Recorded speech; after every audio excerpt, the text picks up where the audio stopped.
Welcome to Pirate Living Podcast. We're your hosts, Karan and Kristen. On this podcast, we are highlighting ordinary people living extraordinary lives. These are pirates who take small, bold actions daily to create social change. Pirate life is all about rebelling and breaking the rules for good. Creating lasting social change starts by first breaking our inner rules. After all, the hardest rules to break are your own. The pirates we highlight have dedicated themselves to creating good trouble. Today we are talking with Martin Nocchi. Martin is an integrator behind Get Out of Your Own Way, and he has decades of experience working with people through teaching, counseling, and coaching, and has a background in operations, spirituality, philosophy, and theology. He is a catalyst for positive change and uses his own life experience to help those he works with. Martin sparks new consciousness into those he works with and inspires them to become the best versions of themselves. And we are happy to be talking with you today. It's great to be here. And you can call me Marty. Marty, okay. Also, did I pronounce your last name correctly? We totally meant to ask beforehand. I was waiting to hear because most people get it wrong. So we're right. You're on target. Good, because as soon as Grant started talking, I was like, oh, we had said we needed to ask how to pronounce your last name, and now we're going. And we had guessed right, so it was good. Yeah. We both had thought that that was a good guess.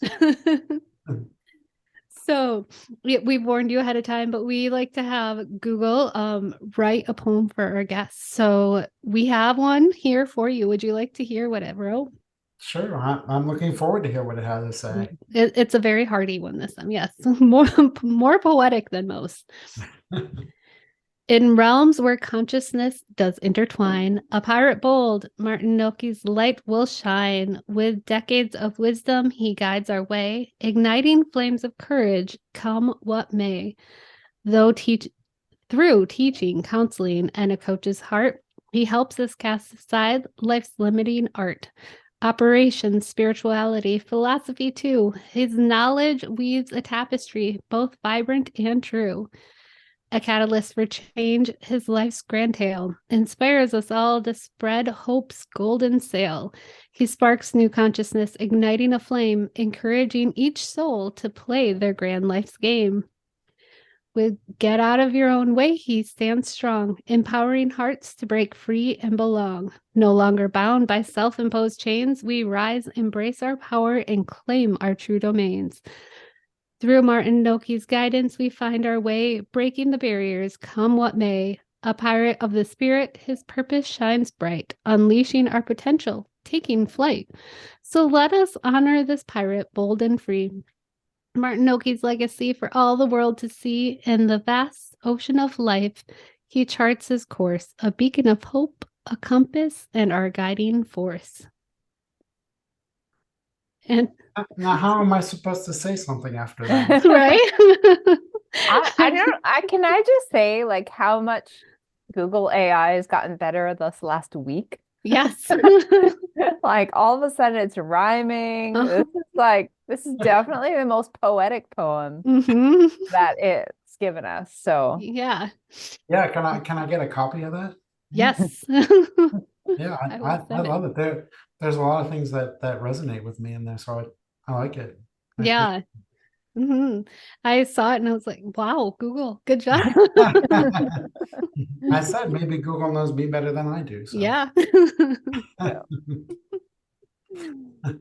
So yes, with that, we would love for you to take us on a journey, your pirate journey. Lead us, weave us the tale of what have you done that brought you to where you are today? Oh, just an ordinary life, doing simple things.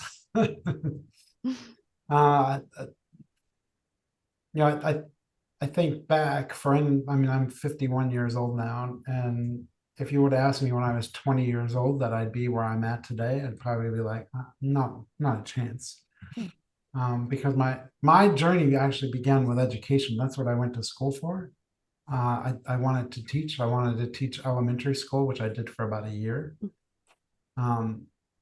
and realized that wasn't necessarily where I was meant to be, and ended up in seminary studying theology and philosophy. I loved theology. I love philosophy. I mean, I still love them today, even though that's not my life anymore.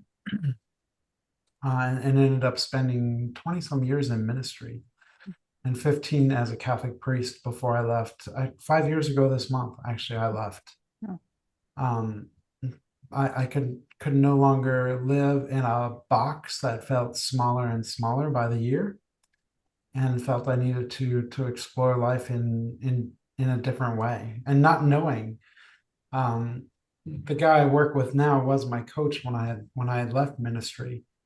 And the only thing I could liken it to, because I think unless you've been in the experience of military, other kind of institutional life, it's hard to understand what it's like to leave something that's more than a job, but it's your life.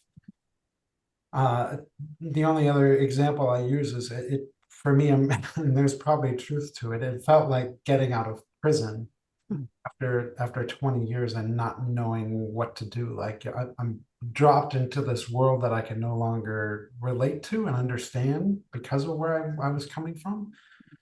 And it took probably until last year to really figure out, like, all right, maybe this is the right path for me at this point.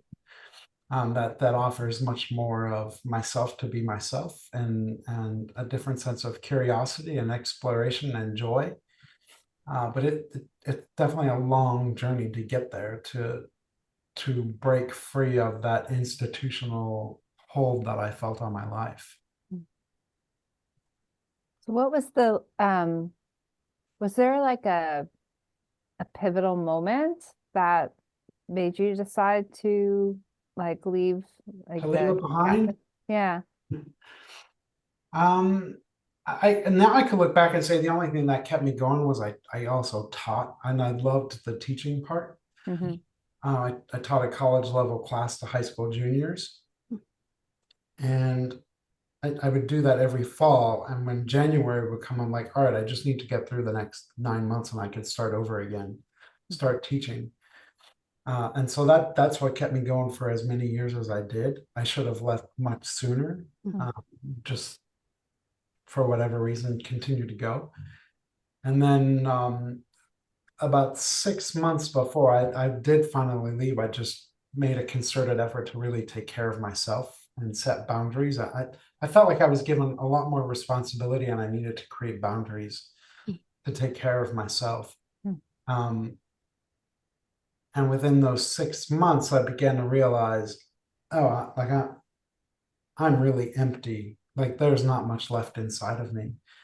In January of 19, I had gotten up to on Sunday morning, and I remember nearly breaking down. I managed to hold myself together that morning because I was sitting there thinking, can I really do this 30 more years? And I'm like, absolutely not. Because I think the pivotal moment is you begin to see the regrets that you have, that you feel you've missed out on things in life because of where you are, and kind of succumbing to that. And I still went about 2 more weeks before I asked for help and said I got to take a break, not knowing that I would leave forever. So I took a month off, which became 3 months, which became 6 months, which became a year, which became, I haven't gone back since. It was probably about 6-7 months after I left where I had gone up to Maine. I love going to Maine. It's one of my favorite places. I love being on the rocky coastline, and I still remember standing there looking out at the Atlantic Ocean saying, there's no going back. There's only forward at this point. But still had sabbatical time, which was good, which took me right up into the beginning of COVID, which is when my sabbatical ended. And then I just didn't return. And now, I mean, I look back now, I still have friends within the institution. And I like see stuff that they post on social media, and I'm like, how did I do it as long as I did? Like, it just seems so small to me. What was it that was making you feel that, like that it was so small? I, as a priest, I felt that there's a lot of expectation to be someone other than you are. Mm. And it's not always an expectation I put on myself. It's an expectation the institution puts on you. I think it's an expectation people in congregations put on you. And there were plenty of times where I'm like, which one's real? Like, who is Marty in all of this? Is it this guy that does this thing on Sunday? Is it? So there were moments where I did have that experience, and I think that it had to do with that more than anything. I got to a point where I didn't know who I was anymore because I was constantly fighting who I was told I should be versus who I believed to myself to be. And those things were constantly battling one another. And the battle finally won. And I ended up getting sick, which is why I asked for a leave. I got to a point where I couldn't even walk in a church where I felt like I couldn't breathe. And I still remember calling my spiritual director, who was a woman in Cincinnati, right after I had left, and told her what had happened. She's like, I knew it would come eventually. And she's like, I knew it was, yeah, I knew it would be your body would finally say, enough of this. I just couldn't handle it anymore. I'm curious what got you to like join the like Catholic priesthood to start with? Like, were you Yeah. raised Catholic, and or was Yeah, it like parental pressure or? no, I never felt parental pressure. Yeah. I was raised Catholic. I can't say I was overly active. The pastor that was at my church at that time was really good. I mean, I still hear from him regularly. And I'm like, oh, well, maybe that's it. I mean, that, yeah, life is always in hindsight. You learn the lessons in hindsight. And I think I loved, I'm a curious person to begin with. I like to know how things work. I'd like to take them apart and put them back together. It's part of what I do. And I think I loved philosophy and theology because I finally met my match. Like, there's not an answer to this question. And I honestly believe that's what kept me. I never was interested in the church stuff. I loved theology and philosophy and that study and that pursuit of something bigger than myself. So I would say, I don't even know if I was meant to live that life in the first place. It's what got me where I'm at, though. I'm grateful for that. But I really think it was that curiosity more than anything that kept me going. I loved it. I loved talking about it. I loved studying it. I loved teaching it. Because I felt I learned a lot about myself and helped other people learn a lot about themselves through it. And I'm going back to like when the woman you were talking to that said you said correct that she knew it would be your body that so she could see that I had known her for many years at that point. I had gone on retreats where she did spiritual direction, so I was familiar with her. She was familiar with me. But I'm a head person. Like, can I figure out how I feel through the way I think, which you can't. But as a head person, that's what I try to do. And so for her, it made sense that it would be my body, and feeling my way through that finally gave in. Like, I could no longer think my way through how I was feeling. Yeah. That it reminds me too, I worked in corporate childcare for about 6 years, and like what I had is, I imagine, only a fraction of what it was like for you with going through the priesthood and being on demand for people. But I worked overtime a lot without it even being necessarily like, can you stay late? It was just, we can't get you out the door. There are kids still here. Like, you're staying. Yeah, we expect you to stay and still show up on time tomorrow. And so like just all the things that were going on, and then what's expected throughout the day. And especially when you're working with a lot of kids for me, but when you're working with a lot of people, a lot of things can happen really fast and you're making so many decisions. And there was one time where I, like, probably about 2 years before I decided I have to quit this job for my own sake. I remember my heart, like, I think it was like a constriction feeling in my heart, but I just remember this feeling around my heart that was just like tight.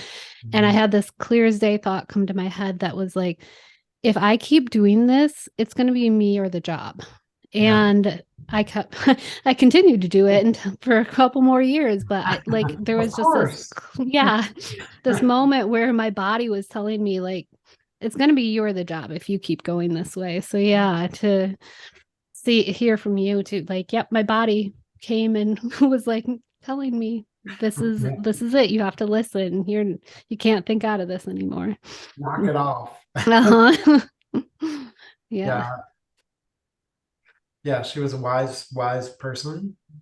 And I'm glad she was there at the moment. When I left, I ended up taking a month and stayed at a monastery out in Indiana. That I had a connection there, and there was a monk there. He just died recently. He was gosh, he was probably late 80s when I was there, early 90s, and that guy would meet with me every day to help me process what I was going through at that moment. And I'm grateful for that. I was able to come to the conclusion that 1 month was definitely not long enough for me, that I would need more time. And so I'm grateful for the people that kind of appeared unexpectedly in those moments too. When I really felt, I felt like I was kicked while I was down by the institution as well. It's like, you got a job to do. Who's going to fill the spot? Suck it up. I mean, I heard it all when I was leaving. And I'm grateful for the people that were there that cared about me, that cared about Marty and not a priest in that moment. And it's probably one of the greatest lessons I've learned and have taught other people. It's more than likely that your job does not necessarily care about you. They care about the fact that you're doing the job. But if something happens, push comes to shove, you're on your own. Yeah, it's really interesting to hear something like the priesthood basically treating you the same as any corporate gig, where you're like, you're replaceable. And I don't even like telling that story because I didn't even want to believe that was possible, which is why I think so many people end up staying for as long as they do, because they think they're relying on me, they're depending on me to do this job. And so it makes it hard to leave, because there is this sense of obligation that you have towards it, and obligation to these people. But it didn't take long to figure out that was not the case. There's the saying too, like, a job is going to replace you very quickly. You might feel irreplaceable, but like, you can't be replaced in your family or your life, but you can easily be replaced at your job. And I had a moment where one of my coworkers, we ended up finding out she had committed suicide, or died by suicide. And I was in management, and I was the one who that day, very soon after hearing that news, was having a conversation with my boss, like, okay, this sucks. Like, we really liked her and it's a really crappy situation, but we still need somebody to fill her position. Like, what are we going to do? And I can say from personal experience, like, I know that conversation happens because I was the person bringing it up right after I got the news. And so, you're no matter what job you have, they will have that conversation of, how do we replace this person and how quickly can we? But when it comes to your life, like, you're irreplaceable, and that's the important place to put your focus. Yeah, I thought like, if they put any pressure on me, it was that. Are you coming? Are you coming? Are you coming? Are you coming? I couldn't even walk into a church without feeling like I was suffocating. I don't know how do I return? but it was about, we need to fill that position. Someone needs to take your place. And it's like, all right, I get that. Like, have that conversation behind closed doors. I can't handle that. I couldn't handle that conversation at the time because of my own health. But that didn't seem to be the most important thing. It was important for me. It didn't seem important for them. It reminds me of conversation we've had with like police and military, like emergency services, where the whole idea of service and sacrifice, like that, it sounds like the expectations was that you would sacrifice whatever was going on, your mental health, if maybe your physical health, in order to be of service to your like parishioners. So it's interesting to like kind of hear that. It's an interesting point because that there's so much of that in religion to begin with. It's the unhealthy side of religion. I loved theology, but theology is very different than church and what actually happens. And because I continue to study it, I continue to learn it, I continue to teach it, I felt like my theology just kept getting bigger and bigger and bigger. And how does that theology fit in this little box that seems so far from God, for lack of better terms? I think that was part of the challenge, because for me, I didn't get the sacrifice. I don't necessarily believe that that's what it's about in the first place. And so how do these two things come together? I had a harder and harder time to bring the theological piece into the church reality, which was so different, vastly different, which is about sacrifice and crucifixion and the rest of the stuff. And I just don't buy that that's what it's about in the first place. Yeah.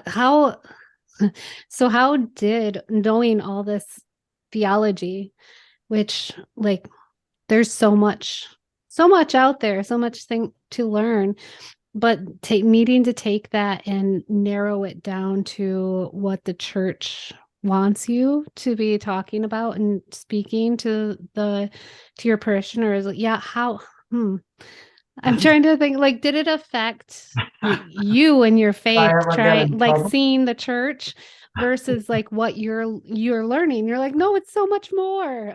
Yeah. How did that affect you? I found a lot of like people that come on a Sunday were way more receptive than a church leader person. Unless they're hardcore, which I think any religion is the same way. The hardcore people, there's just no pleasing unless they're slitting their wrists and bleeding out for everyone. So I got myself in trouble a few times preaching. And one of them, when was it 2008, maybe a little late, 2012, when gay marriage was on the ballot, and whether this was going to become real. I thought we were being forced to get people to sign this petition to get it on the ballot in Maryland, which is where I was a priest. And I'm all about free, like the person has to make their own choice. That's part of all of it. That you have to be able to make your choice whether you believe that should be on the ballot or not. It's not my place to tell you what to do, how to vote, whatever. And so I refused to read this message, which I thought was very judgmental and filled with shame. And instead, I never said anything against it, but what I did was just change the context of what was going on. And like the heart of everything is that we're born in God's image and likeness. That's the heart of the whole message of the Bible from the very beginning. And so I painted it in that context. But you can imagine how people receive that message. Thinking I was going against the church and blah, blah, blah, blah, blah. And even being told at that time, I'm not a good pastor, or I'm like putting the church in danger because of, and I'm like, I don't even know what that means. All I did was change the context of the message to say, here's the bigger message of who we are as people, that this is only one little piece of the whole picture. And ultimately, you have to decide. I can't tell you to do that. So yeah, I've definitely gotten myself in trouble along the ways because of my theology and my belief. But those kind of things, I appreciated the pushback and the fight because it's what I believed. There's way more important things to fight over. Mhm. Yeah, I like that. I mean, we talk, and I'm sure we'll bring this up again, but we talk a lot about good trouble on this podcast, and that sounds like one of the ways that you were able to create some good trouble by like, yeah, rechanging that message to be more in line with your own beliefs. Yeah, because I think the sickness of institutions in general in the day that we live is this idea that I have to just go along with what's said. And it's so against everything else that happens in the world. I mean, I can pull up my phone right here and pull up whatever I want and learn whatever I want and see what other people have to say. I just don't buy that. I don't think that's who we're supposed to be. And people just blindly follow something that they don't even know for themselves and aren't willing to question or ask. That's foreign to me. I just don't see how that works or how that serves anyone. Yeah, the healthy debate, which I feel when you're like really in philosophy or theology, there's a good, healthy debate that happens. And that's something that doesn't happen as often. It's like, even if everybody's on the same page, I feel like with philosophy and theology too, there's just a fun in like playing the devil's advocate or taking a different point of view just so that you can have that conversation and see different sides. So yeah. Now, that's good trouble. That's good trouble because it forces you outside your comfort zone. Yeah. They just didn't want me doing that as a preacher. No. I will say, like after the gay marriage one, that church from that moment until when I left there almost tripled in size after that. It grew exponentially after that. After allowing gay marriage in that church? After getting up and saying what I did and speaking what I believed. Yeah, the church grew after that. There was an authentic message. It wasn't being force fed. Well, and I think there's, as a, I don't know, recovering Catholic myself, there's like sometimes difference between just kind of the reality of the current world and what we have all these rules that were created so long ago when we were just living in a different society that we just need to like, keep up. Right? Like I don't know. It just seems like there's a lot of institutions these days that just are not keeping up. No, and how do you even welcome the possibility of changing it when you attached it to God says this? How do you change that? When that's not true. But how do you change something that you've put so much weight into being from God? That's hard to change. Because then you have to undo your whole idea of who God is. Yeah. Which is also fine. I mean, I tell this story all the time. I told it this weekend. I still say I learned more about faith by leaving than I ever did by staying. Yeah, well, I explain that. I really had to learn how to trust myself in the process. So what was that like? Or how did you do it?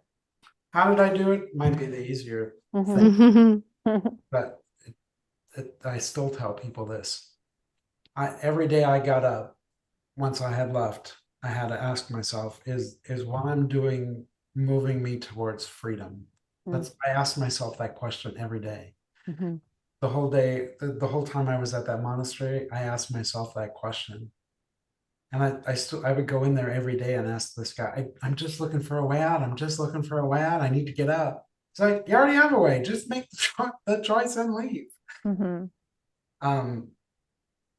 but even at that moment, I couldn't say it that quickly. I had to go through my own steps to get there. But I was asking that question day after day, and making sure I didn't feel like I was being pushed into a corner. Mm. And there was only once where I felt that I was being pushed into a corner. I could, because of course the institution thought there was something wrong with. Of course, I'm the sick one of the group because Mm. I need out, Mhm.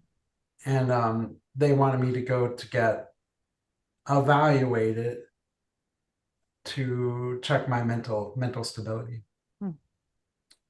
and check into this hospital for a week. And it didn't sit well with me to begin with. And again, thankfully, people rose up in my life who helped me process some of this stuff as I went. And I had to keep, that was the other thing, I had to keep telling myself, I'm the healthy one. I'm the healthy one. I am the healthy one. I mean, I'm the one that has worked on myself. I had go to therapy. I had a spiritual direction. I was doing everything to better myself. Um, that was the only time I felt forced. And then it became, what's the choice that moves me towards freedom? I went back to that same question, and it was, don't go, Mhm. don't agree to do it. And I think that was the turning point, because that they began to recognize they didn't have a hold on me anymore, Mm. and cared less and less after that. Mhm. Who did? They did or you did? They did. Oh, they did. I mean, at the same time, my dad had gotten sick at the same time, April of that year, and died in June. I got a couple, I heard from a couple people. I heard from very few people. The one who didn't even know I was gone. Like, there was nothing even said that I was on a leave, that I was anywhere. Mhm. It felt like I didn't even exist in that world. It Mhm. made it, I wouldn't have gone back anyway, but it made it much easier when I realized they did not care. Mhm. Hmm.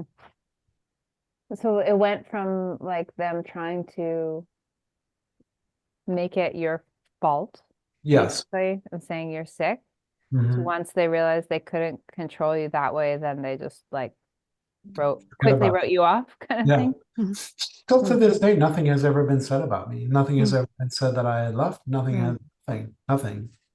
Mm. 5 years later. Hmm. Just swept you under the rug. Yeah. I don't care. I mean, I've moved on with my life, and I think Yeah. it's gotten me where I'm at today. Hmm. Um, so it is what it is. But that was really hard at that moment. Mm. And do you think they didn't say anything because they were concerned that it would like lead to others questioning and It's like funny that you say that, because many people say that same thing, yeah. but they don't want word to get out, Mm. Hmm. because will it make other people question Yeah. what they're doing? And I mean, others have left after me. I know others who have left after me. I will say, when I hear that someone has left that I was a priest with, I reach out to every one of them. Hmm. And do they have that similar, did they have that similar experience when they wanted to leave? Um, some, yes. Hmm. Some just choose not to speak about it and just Hmm. kind of go off the face of the earth. Mhm. Mhm. Um, but I still reach out to them. I find a way to reach out to them, even if it's on Facebook. Hmm. Mhm. I do make a point of that, because I know how I was treated. Mhm. I know you had like you had people to lean on, but was there anyone that had been maybe in the church or were still in the church that were like supportive of you when you decided to leave? Yeah, there was an old priest that lived with me at the time, Hmm. retired priest, who was extremely supportive. Hmm. And still, I just heard from him back at Christmas. He was always supportive. There's another guy that I still hear from regularly. Mhm. Very few. I still think it's like leaving a gang, and the excuse always is, well, we want to give you your space, and there's no harm in reaching out and making sure someone's okay. It was really, that was really hard for me. It was really hard. Yeah, I mean, you dedicate so much Yeah. to what you were doing, to like the ministry, and um yeah. Counting seminary, I think it's 22 years, 15 as a priest. I mean, that's a lot of Oh years. wow. Yeah. At that point, it was like half my life. Interesting. So once you left, I know you said you had a coach that was helping you. What did that look like for you once you left? When I did leave, I ended up at a farm for a year. I will tell you that. I had planned to go for a month. I'm like, I could do anything for a month. I needed to buy time. It was all those things. I ended up staying for a year. I loved it. I was in West Virginia, and there was just something about working with the earth and all of that that was just really healing for me. Matter of fact, the day I left there, the day COVID shut everything down. That was my last day on the farm. And not a clue what I was going to do with my life. Well, I had a clue. I wanted to do I wanted to go back to education, but on college level. Whether that was teaching or doing working in student services, that type of work. So college level, I had no interest in. I felt going and working at an elementary school or something like that would just be like going to another institution, and I couldn't handle going into a classroom like that. I did fill in at a community college during COVID teaching philosophy, which I loved. They had a hard time getting teachers that wanted to come in. I was willing to go in the classroom, so I took the job, which was a lot of fun. And met the guy I work with now, who was my coach. I met him in September of that year, still thinking I was going to get a job. And it just, well, you know what it was like during the pandemic. I mean, it was hard to get anything, especially on like an education job. They just weren't hiring because schools weren't going back. I thought I had one lined up in Baltimore, and it just didn't. COVID shut it down. And so eventually decided I would try this entrepreneur thing, whatever the heck that meant, and do coaching stuff, and started working with my coach shortly after I finished coaching with him, and now help him run this business, Get Out of Your Own Way. And yeah, it takes me on the road a lot. We just finished 2 back-to-back retreats here in Arizona, which was a great 2 weekends, and then another one next weekend in Vermont. Yeah, so tell us what you do. Yeah, what is it all about? So the main point of the business, Get Out of Your Own Way, which in and of itself, people usually have some kind of response to that. They have an idea how they get in their own way. But we always say we help solve your biggest problem, which is you, and help you get out of your way. I mean, for me, it very much is overthinking. And a lot of the people we encounter, it's overthinking and fear of the unknown and holding on to the past and all of that stuff, keeping them from moving to the next level. So we work primarily with entrepreneurs and small business owners. I would say like 20s, 30s, early 40s is usually the range of who we work with. And it's a lot of fun. So we do these we do regular coaching kind of stuff, but then we have these retreat weekends that we just did the past 2 weeks for transformational coaching to help you really dig into the beliefs that you have that get in your way, and the stories that you tell yourself that get in the way, and help you to begin to rewrite your own story, rewrite your own narrative, and help you become the person you want to be. It's great work. I love it. I do a lot of the back end of the work, and then are also front facing. I lead meditations. I still do meditation kind of stuff on the retreats as well as on our podcast. And so yeah, it's great work. There's some similarities to what I used to do. which was my fears, was how do I take these, what I thought were skills specific to a priest, and then transfer that into normal world. Mhm. And I've learned most of them transfer over into normal world, just in a different way. What I like about the get out of your own way, how like it's in your face about like what you do. We're here to help you get out of your own way.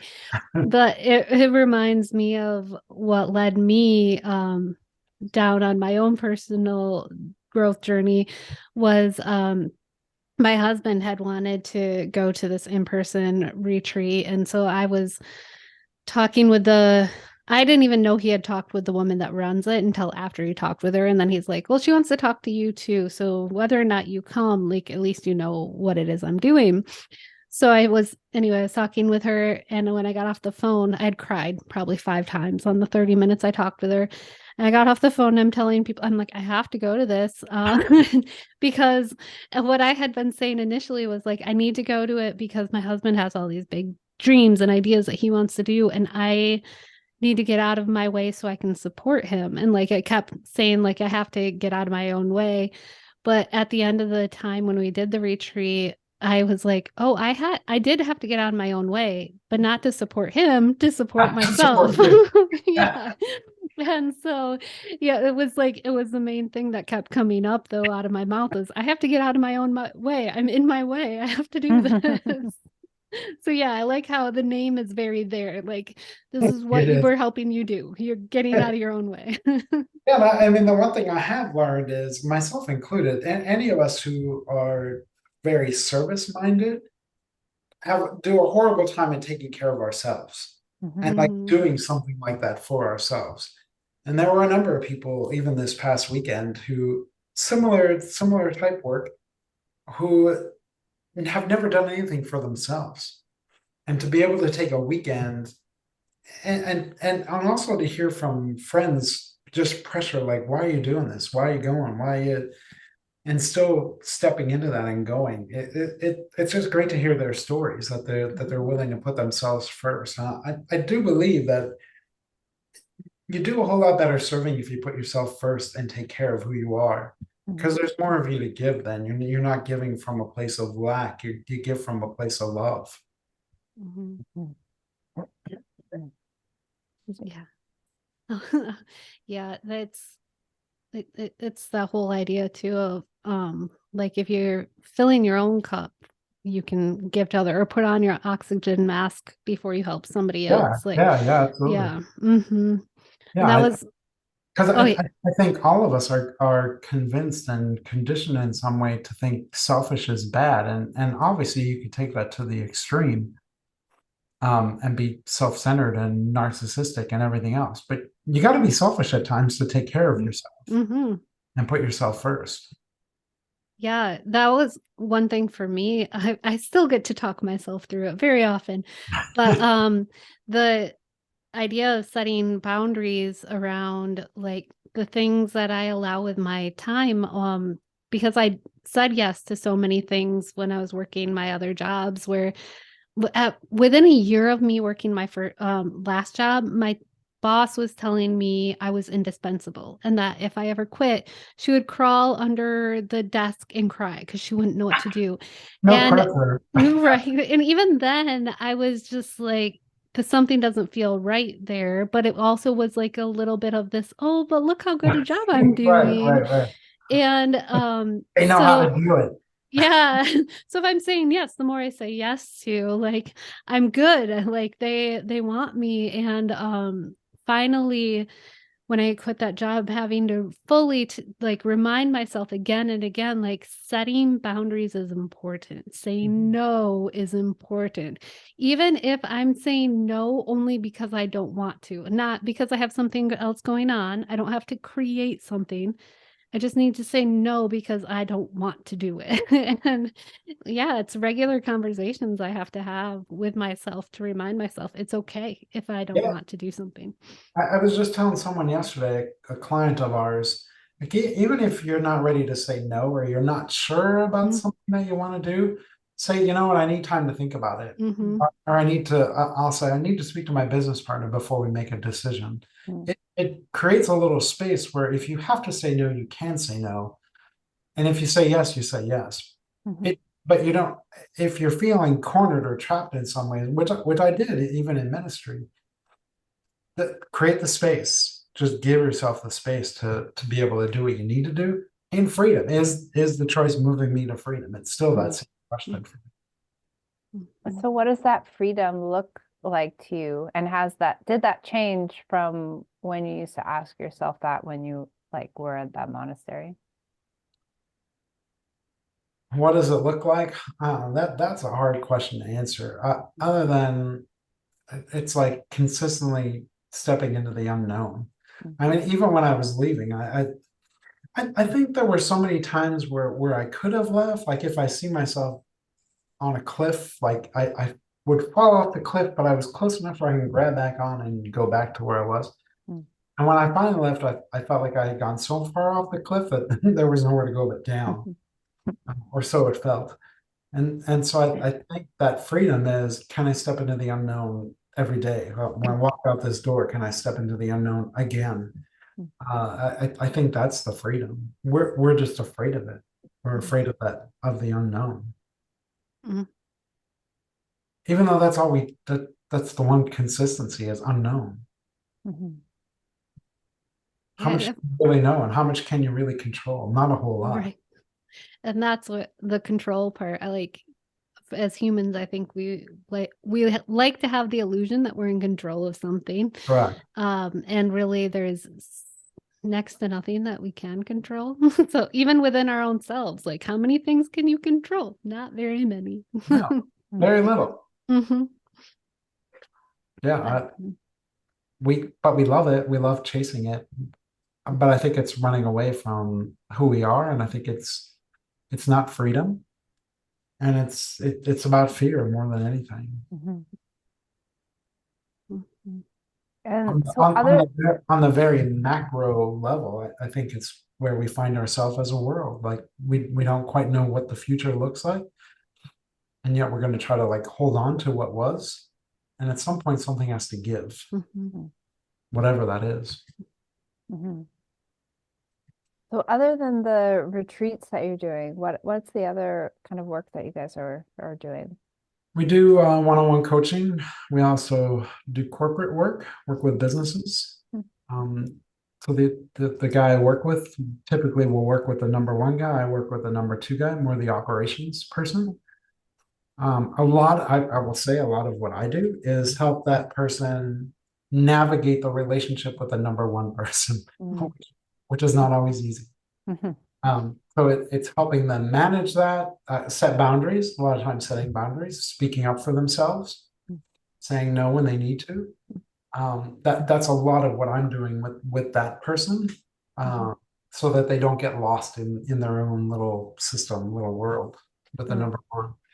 But most of it is coaching. We do some speaking, which we'll do more of.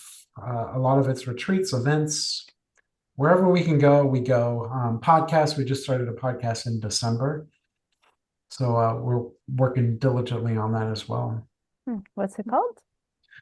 The Get Out of Your Own Way show. Of course. And has it aired or has it aired? yeah, or It you has, still yeah. It aired right before Christmas. And it's we say show rather than podcast because we do a variety. We do interviews, we do meditations. Aaron, my business partner, and myself do some episodes ourselves. Mhm. Meditations, live coaching. We do some live coaching stuff as well. So it's more of a variety show. Very cool. So the one that got released this week was a meditation that I did with Aaron. So we talk about our own experience of what meditation has been for us, and then lead a meditation, and then talk about that experience. Nice. Yeah, where can our listeners go to for all of the things, like to find you, to learn more about to learn more about Get Out of Your Own Way? they want to chat with you, or is the podcast available anywhere? Or it's available on Apple, Spotify, all the regular. All of the regulars. I can get you that information as well. Yeah. Website, and this will be hard to believe, but it's getoutofyourownway.coach. So it's pretty easy to remember. Mm-hmm. Instagram, I think I use Instagram more than anything, and that's just Marty Nocchi, at Marty Nocchi. But they're the easiest ways to reach me. Actually, if you fill out the form on the website, you'll also reach me that way. And before we wrap up, is there anything that we may have missed that you would like to talk about, that you want our listeners to know about you or what you're doing? I feel like we covered a lot of ground. I maybe my last thought is my mantra as a priest. I worked a lot with high school kids in my years as a priest, and my mantra to them was always, don't settle. Mm-hmm. Don't settle for what everyone else tells you should be or who you should be. It's not easy to find that yourself as to who you want to be or who you believe you can be, but don't just give in to what everyone else tells you. Like, do the hard work and seek me out, seek someone else out who can help you do the necessary work to find yourself. It comes to all of us eventually. We even call it midlife crisis. People have midlife crisis because they don't know who they are anymore. Mm-hmm. And so it's a part of us. You don't have to wait till you're 40 years old to do that. You can do that anytime by putting yourself first. So don't settle is really my mantra. And we spend a lot of time settling for way less than what we really want. True. Mm-hmm. Yeah. We usually like to have her last question. If you have any advice for how our listeners can start their own pirate journey or their pirate life, so would it be don't settle, or is there something more you'd like to? You kind of answered that question. Great. It probably ties back that. I mean, I'm still a believer. Even when I taught, even when I coach, whatever it may be, it's not my place to tell you the answer. It just isn't. And maybe philosophy taught me that. It's much more about find someone that can ask you the right questions. You already have it in you. The answers are already in you. You just haven't been given the space to be asked the right questions. And it all comes down to the questions. Find someone who can ask you the right questions, better questions, whether that's a coach, a therapist, whomever. Podcasts are a great place, I think, as well.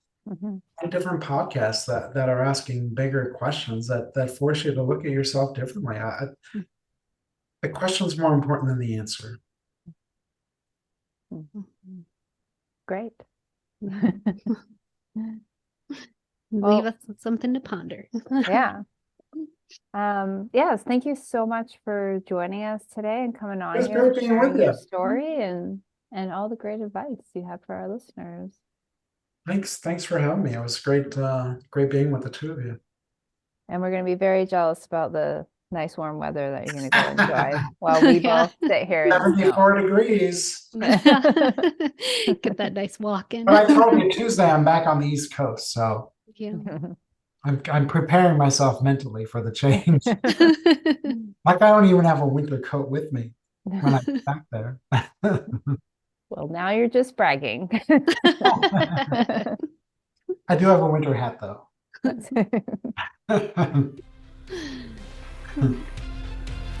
Well, thank you. Yep, thank you.